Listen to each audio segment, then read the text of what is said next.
I'm publishing a paper in the journal Neural Computation about applying Carl Friston's free energy principle to reinforcement learning. Gosh, that took some time, didn't it, Squidlings?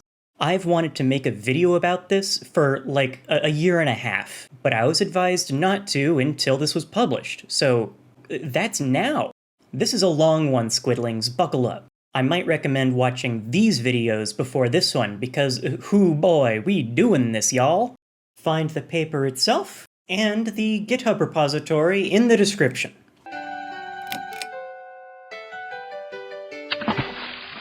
We are in a maze. There's nothing behind us, but it looks like there's a fork in the road ahead. Let's move forward. Can we move forward again? Ow! I guess not. We bonked off the wall and got a reward of -1. That's not a reward, that's a punishment. Let's try turning left. Hey, there's an exit. Let's go! That was an easy maze, huh? And hey, we got a reward of 1. Let's start again. A new episode. We've seen this before. Let's go ahead. We've seen this before too. Let's turn left. Yep, nothing new here either. Let's get that reward. Woohoo! Let's start another episode. Yeah, again. Alright, we could do this forever. But I think I know what you're thinking. We've never turned right at the fork. Although, why would we? We already know we can get a reward on the left. But we squids and squidlings, and humans too, I guess, we're curious. What's over there? Let's find out. Huh. I don't see an exit, but what's around that corner?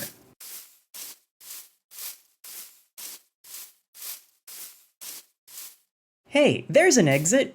Oh, and we got a reward of 10! That's 10 times the reward from the other exit. Let's fly above the maze like we're some kind of god and train an artificial reinforcement learning agent to try this maze for us. Oh, we were a red rubber duck, by the way. I wanted to use a mouse or like a rat. They're well known for exploring mazes, you know? But I couldn't find a mouse in Pi Bullet, the physics simulator, so the agent's a duck. And we're making it hard for this duck, too. Instead of moving step by step like we were, the duck has to choose its velocity. It chooses to turn up to 90 degrees left or right, and it chooses its speed between standing still and some limit. The duck's positive rewards are actually decreased based on how many steps it took the duck to get them. If the duck doesn't choose an exit for 30 steps, the episode ends with a reward of -1. And if it chooses the exit on the right, we actually flip a coin. The duck gets either a reward of 10 or 0. We got lucky when we did it. It's still the best exit, but this adds another level of difficulty figuring that out. And remember this duck has never experienced anything before. We've done lots of mazes on the backs of cereal boxes. We know how it looks like blocks move when we move. We know blocks block the view of what's behind them. The duck doesn't start with any of that, arguably dumber than a newborn baby. So here's how it's gonna work. I'm lying, by the way. It's actually more complicated than this, but we'll get back to that. The duck's mind uses the actor-critic method. The actor looks at an observation and chooses an action it thinks will maximize value. The actor understands value through the critic, which gets an observation and an action and predicts a value. The value it's trying to predict looks like this. This is called Bellman's equation. It's the reward you get immediately, plus, if the episode will continue from here, predicted future values. Remember when we kept taking the left exit? We didn't get rewarded until the exit. The reward was 0 every step except the last. But we moved forward and turned left anyway, because we knew we'd get a reward eventually. Bellman's equation teaches the duck to think ahead too. So what's the duck gonna do? Let's watch some of its training.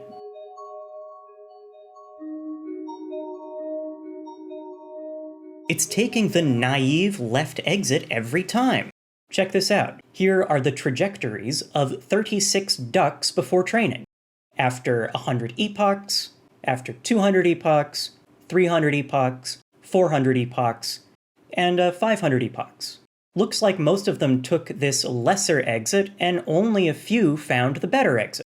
This one, it's doing its own thing, you know? Now check this out. I actually trained 360 of these ducks total, and here's the proportion of times they chose the better exit in the last 10 episodes. Just like a quarter of the time. This little line is showing 99% confidence intervals. We're 99% sure the real rate is in here somewhere. Also, check this out. It shows which exits the 360 ducks chose as they were training.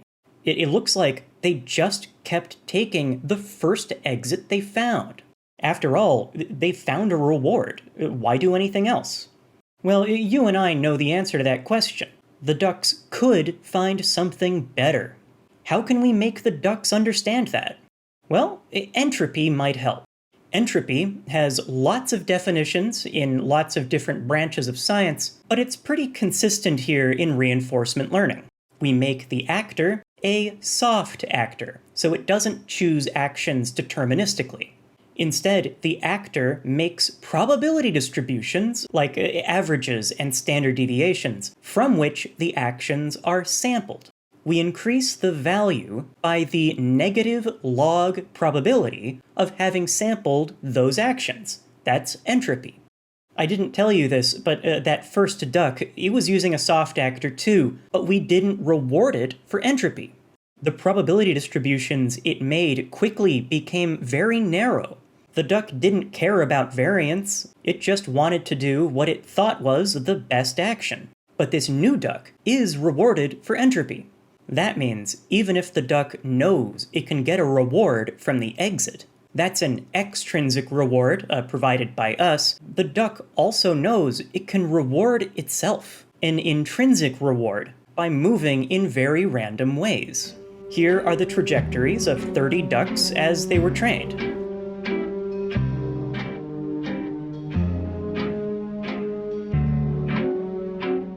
Hey, compared to those first ducks, a lot of these other ducks are doing pretty good. We can see these ducks are much better at choosing the better exit, about 40% of the time.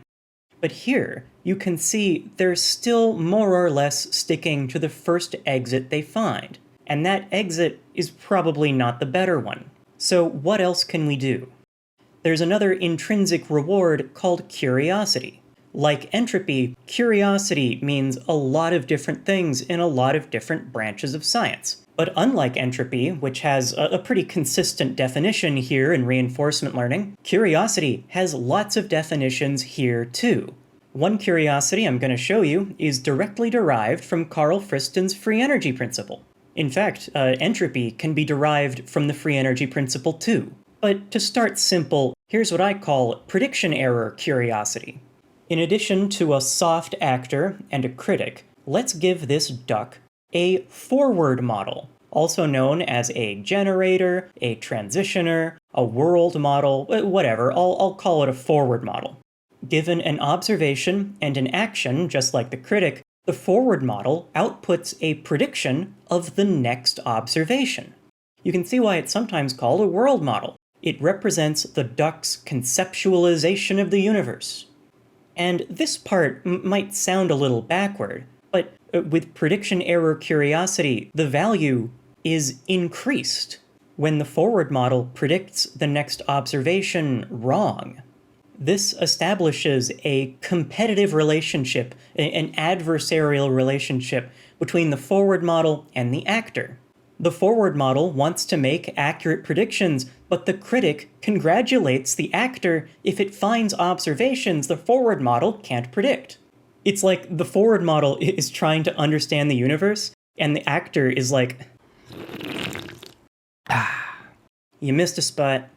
So this duck, it still probably finds the left exit first, and it probably keeps going there again and again, just like all those other ducks. But that means the forward model gets lots of practice predicting observations along the way. It's seen those observations before. So the curiosity value goes down and down and down.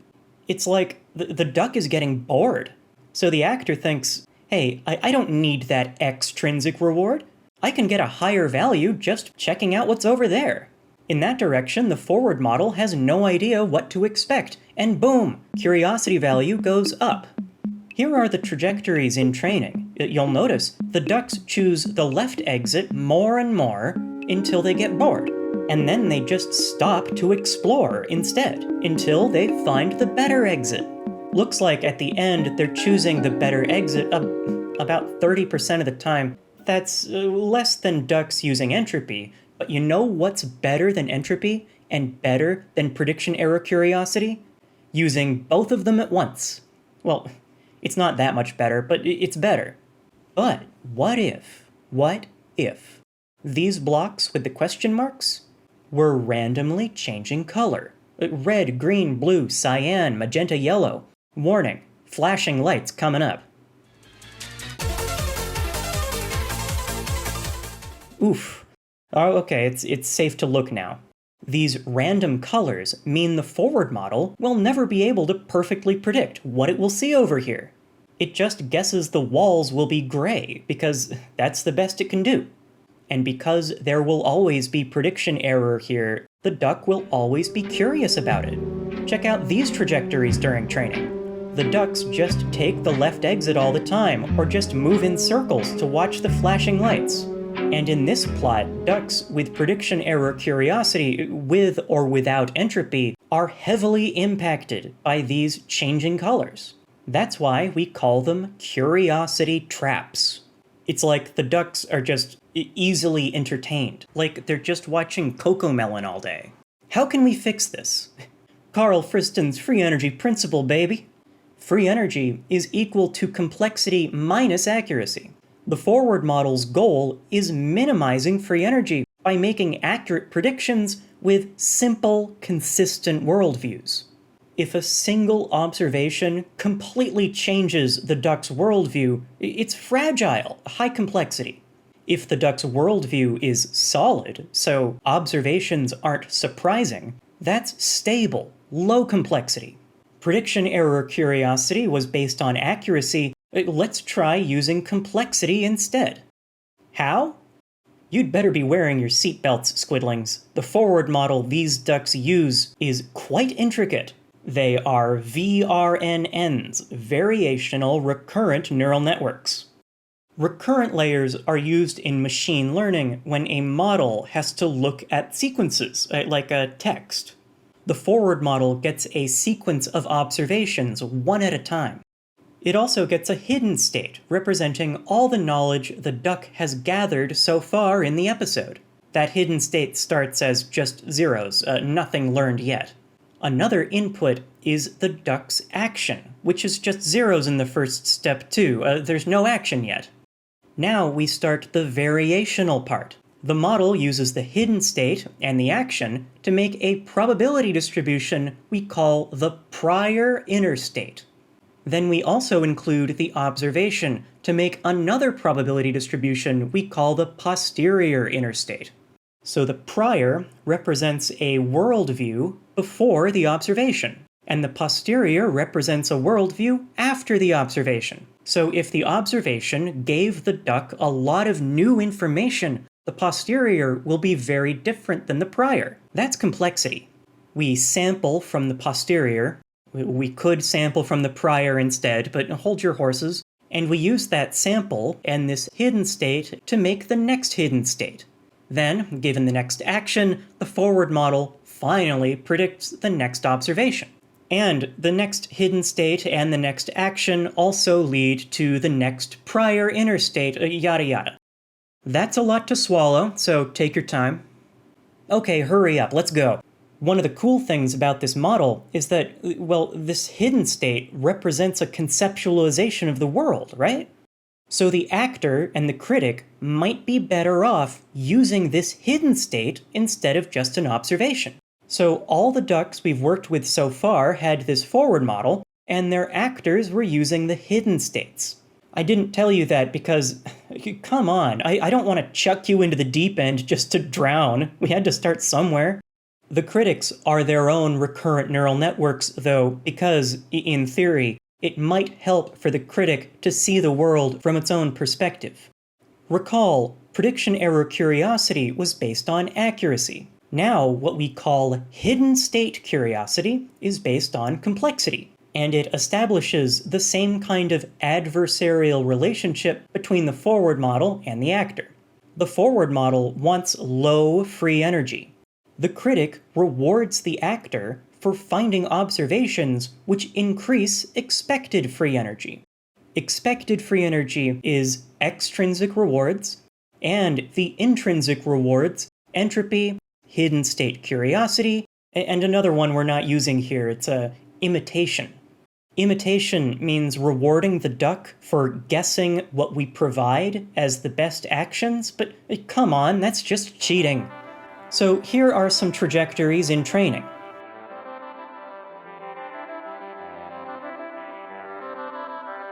And here are the results, making good exits about 60% of the time with hidden state curiosity, and about 80% of the time if we include entropy. So what about curiosity traps? Nuh-uh. If the duck sees random colors, it might be confused and curious at first. But eventually, the prior inner state says, I think that's going to be a random color. I don't know what color it'll be, but that doesn't matter because it won't help make accurate predictions. And the posterior inner state sees the observation and says, yeah, that's a random color. Nothing new here. The forward model is still guessing gray for the random colors, so it's not perfectly accurate, but that doesn't distract the duck. Instead, the duck looks for new information over here. See? Hardly impacted at all. These ducks know how to explore. Whew, boy. So that's a lot to take in, a lot, but I think this part makes it all worth it. We're seeing from the perspective of a duck trained with entropy and hidden state curiosity. Here's that duck's first observation and its first action. There's no action yet. Here's the next observation after taking this action. And here are the forward model's predictions of that observation, using the prior inner state and the posterior inner state. The duck did great. The predictions are pretty accurate, and the prior and posterior must be pretty close together. As we scroll down step by step, where is this duck going? It goes forward, right, left, right, and right again. That's the good exit. So that's how to train ducks, with intrinsic rewards for exploration, without harm from observational noise based on Carl Friston's free energy principle. Want another example? This one's wild. Suppose we train ducks in an easier maze. It's just a capital T. The left exit punishes the ducks with a negative reward. The right exit rewards them with a positive reward. Even the ducks without entropy or curiosity, they all do just fine here. They figure it out real quick. But after 500 epochs, we move the ducks to a different maze. This one's a double T maze. You choose left or right twice. And now the only good exit is over here. A left turn and then a right turn. And any other exit punishes. Dumb ducks without entropy or curiosity, they mostly just spin around. But smart ducks, when they realize the exits on the right are bad now, they give themselves intrinsic rewards by exploring everywhere. And so, after 1,000 epochs training here, they find the good exit. Score! But then we do it again. We move the ducks to a triple T maze. Choose left or right 3 times, and the only good exit is here. A right, a left, and then another left. The dumb ducks just give up, but smart ducks? They still know exactly what to do and find the good exit in 2,000 more epochs. Although, over here, you can see that ducks with prediction error curiosity are distracted by curiosity traps. Hidden state curiosity ducks. Hardly at all. The free energy principle wins again! Oh, this video is a long one. But I don't have a PhD yet. I still need to write at least one more paper, a thesis. And I can't wait to teach you squidlings about that one. one last note, and this one's... Well, I'm not sure what to think about it, and I'm not even sure if I should share it. When I submitted this paper to the journal Neural Computation, they said, we want to publish this, but make some changes based on these reviews. That's classic, you've always got to make some edits. But they only sent me one review. That confused me and my professor because there are usually 2 or 3 reviewers. But my professor read the review and said, I've read reviews from this person before. I think it's Carl Friston. How cool would that be? There's no way to know for sure. The reviewers are always anonymous. Maybe I'll ask him if we ever meet in person, but if Carl Friston is reviewing a paper about Carl Friston's free energy principle, no one else would dare review it too. They're just gonna point and say, do everything he says. So I want to end with a joke, one of my favorite jokes from my grandpa. You might have heard it before. The Pope's airplane lands at LAX, and a chauffeur very politely leads the Pope into the back seat of a limousine. But the Pope thinks the chauffeur is too polite. He's driving exactly the speed limit, and let me tell you what, that's not the style in Los Angeles.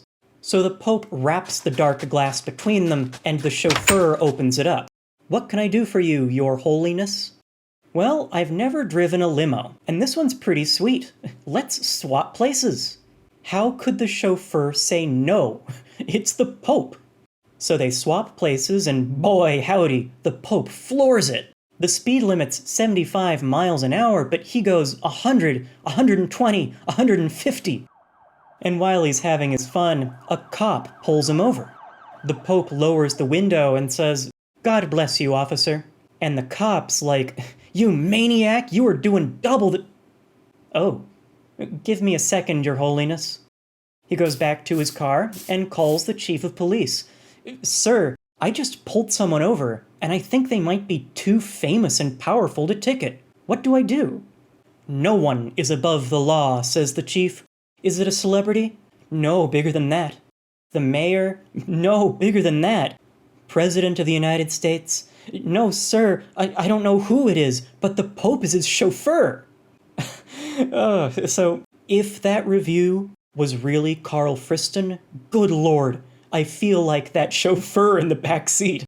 I'm not a huge, important figure, but the Pope says, nice limo you've got there. Let me take the wheel. Whoo.